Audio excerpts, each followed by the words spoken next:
Hello, everybody. Welcome to Cookies and Coffee with Steven. Today, we have a very special guest, percussionist, studio musician, MB Gordy. Very successful concert and recording career.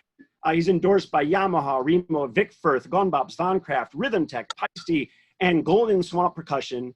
He's a Grammy Award-winning artist, winning Best New Age Album back in 2018 with Opium Moon. I'd have to say that he's the envy of percussionists everywhere, and I'd like to welcome MB Gordy. How are you? I'm good, thanks. Thanks for having me, Steven. Nice to see you. Why don't we just jump in on where did this whole music thing start for you? What got you into this? Well, let's see, going way back to when I was a young kid, I think it kind of came in phases, and I'm not sure what the first inspiration was, but I was told by my parents that, I used to bang on the washing machine and set up my little toy trucks and flip them up and, play on those. And I remember seeing at some point in time, on TV, but I think it was both Buddy Rich and Gene Krupa. So I guess that could have been the impetus. I don't really know, but it kind of grabbed me. And so I would just play some music on the radio and just bang on these trucks and whatnot. That's when I first started taking drum lessons. But and then that kind of led to almost like every other year, kind of amping it up a little bit more. So that by the time I was, then I started, I got my first drum set when I was either 11 or 12 or something. I bought this little funky Hawaiian drum kit, the thing of you hit it too hard, you're going to break the heads, whatever. The joy of all parents everywhere. Yeah, right.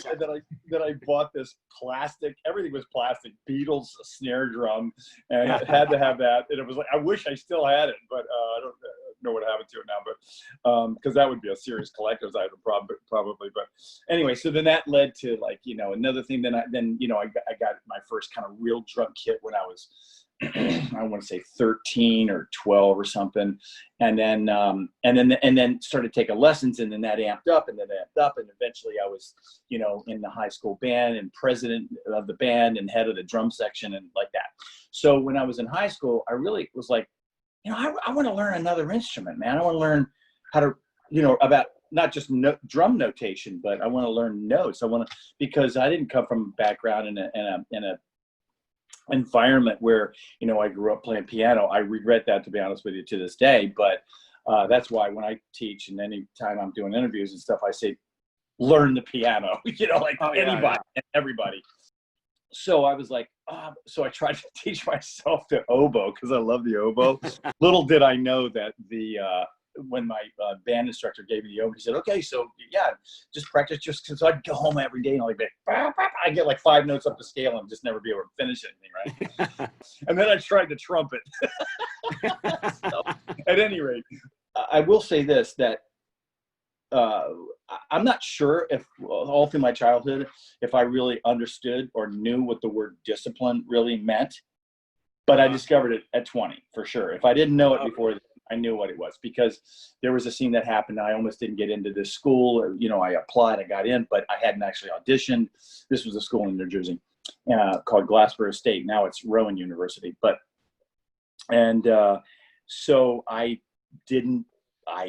auditioned. I'd never done an audition before, because the first school I went to, I didn't actually have to audition.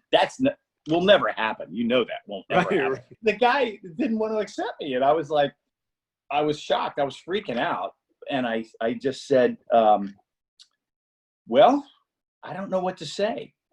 And it was that moment that I said, well, I can tell you this. I know that this is what I've determined I want to do with my life. So if you're not accepting me here, I'm going somewhere.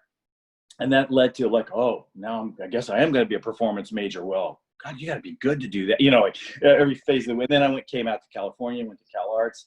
And again, it was just more phases of studying this kind of music. And Cal Arts was super influential to me, because that's where I got way heavy into the world music thing. And then that, because of being at Cal Arts and my teacher there, John Bergamo, and by the way, my instructor in undergraduate school, his name was Joel Thome, and both those guys were very, very influential in shaping who I was, as well as a bunch of other teachers, like my tabla teacher when I was at Cal Arts. Actually, there was a couple of different teachers when I studied Sargon with, And then the Balinese and Javanese gamelan teachers and the African instructors, they were from Ghana, the Ledzepko brothers. I mean, these people all kind of changed my life, you know. So I'm just curious, when you went to college before the epiphany of not making the audition, what were you going for? Did you know what you were going for, or did you just, hey, I like playing drums, so I'm gonna play drums in college and we'll see what happens? Okay, now that's a great question, and here's what happened. So I was in high school, and it's like, well, you know, and there was the pressure of like, well, you're gonna have to go to college. And I'm going, what am I gonna go study? And I was like, oh, music would be good. I like music. I didn't know I wanted to be I kind of thought, well, that'd be cool, you know. But I also was real interested in psychology. Okay. So when I went to the pre-registration that summer, and that was to a school in Baltimore, Maryland called Towson State. And I just happened to talk to the music instructor first. I mean, the music advisor. And so she goes, oh, okay. So she sets up a curriculum for me, and you take theory and piano and percussion lessons and years percussion ensemble and blah, blah, blah, blah, blah. And she goes, and you said you're interested in psychology. So, okay, well, here's a psych class. And, you know, of course, I had to take math and history and, you know, whatever. She roped you in. That was it, dude. That was it. I Right. was a music major. So once you had the epiphany and realized how serious you needed and wanted to be for this career, did you think you were going to be a concert performer, or did you already have the interest in recording, or did you just, hey, I don't know, I just want to perform?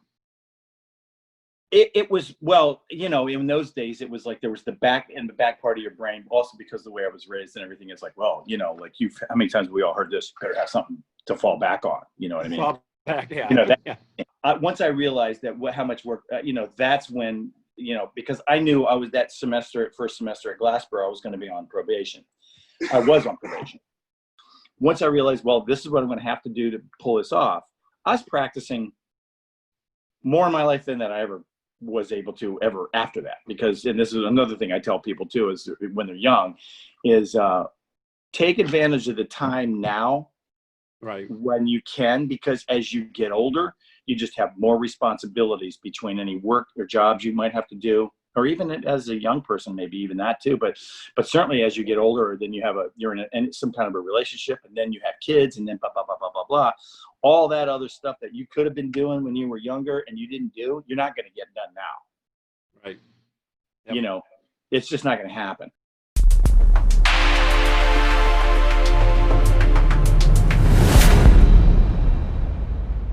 Thank you for watching. For more great videos, subscribe to the Maestro Fox YouTube channel.